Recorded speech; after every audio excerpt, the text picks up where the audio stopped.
रात्री 12ला झोप आणि ते 1 वाजता. सकाळचं 5 वाजता उठणं तर गरजेचंच आहे. कारण नवऱ्याला डबा करून द्यायचा असं त्याच्यामुळे उठणं भागच आहे. काही आपण त्याला कारण देऊ शकत नाही. तर नमस्कार, मी शुभांगी स्वागत करते तुमचं माझ्या यूट्यूब चॅनलवर.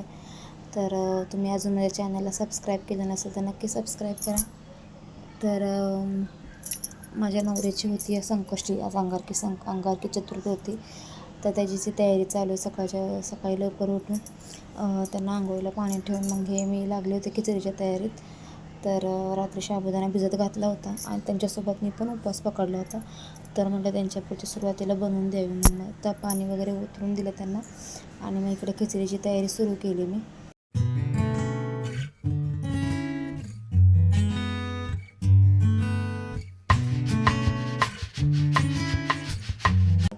आणि इकडे दुसऱ्या साईडला मी लगेच चहा ठेवला बनवायला.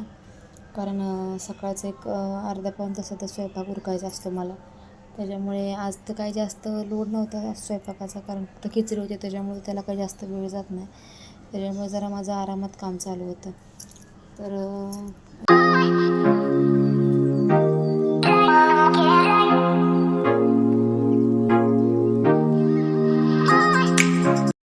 माझीसुद्धा अंगारकी होती, त्याच्यामुळे आमच्या दोघांना पुरेल असं साबुदाणा भिजत घातला होता. तर छान असं साबुदाण्याची खिचडी आता रेडी झाली. तर ही माझ्या स्टाईलने मी बनवली, जी फक्त वाफवर बटाटा शिजवून मी बनवते. तर इकडे मिस्टरांचा डबा भरायला घेतला, तर 2 डब्यामध्ये दिले, कारण सकाळचे काय खात नाहीत ते. उपवास असला की फक्त चहावरच असतात. तर मग मस्त असा चहा त्यांना दिला आणि टिफिन रेडी ठेवला. आणि दही आणलं होतं डीमार्टमधून, तर ते सुद्धा दहीसुद्धा दिलं त्यांना. आणि मिस्टर गेले कामाला आणि ही आमची सेकंड ड्युटी चालू झाली. कारण कसं नंदाची मुलं पण आले आहेत, माझी मुलं, त्याच्यामुळे सगळ्यांसाठी मी मस्त तूप टाकून शिरा बनवला होता. तर हे त्यांना खायला दिलं आणि लगेच माझी तिसरी तयारी सुरू चालू झाली देवपूजेची. कारण कसं यांची पेटपूजा आधी करून दिली की मी माझ्या दुसऱ्या कामाला सुरू होते. तर आज अंगारकी होती, त्याच्यामध्ये देव स्वच्छ घासून वगैरे पितांबरीनं घासून वगैरे छान अशी देवाची देवपूजा माझी चालू होती.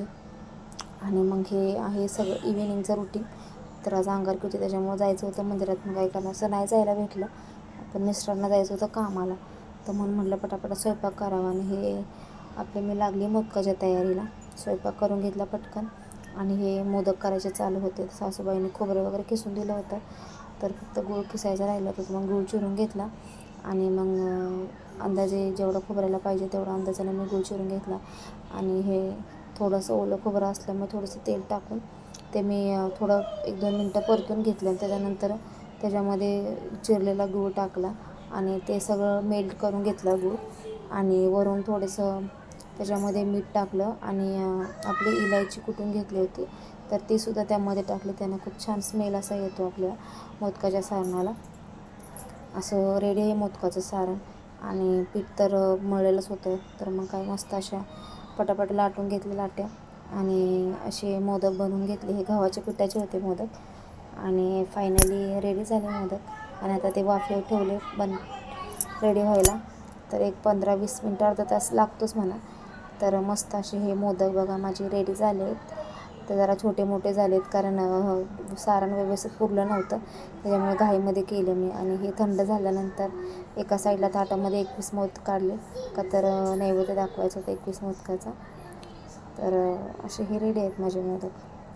तुम्हाला जर माझे व्लॉग आवडत असेल तर नक्की लाईक करा.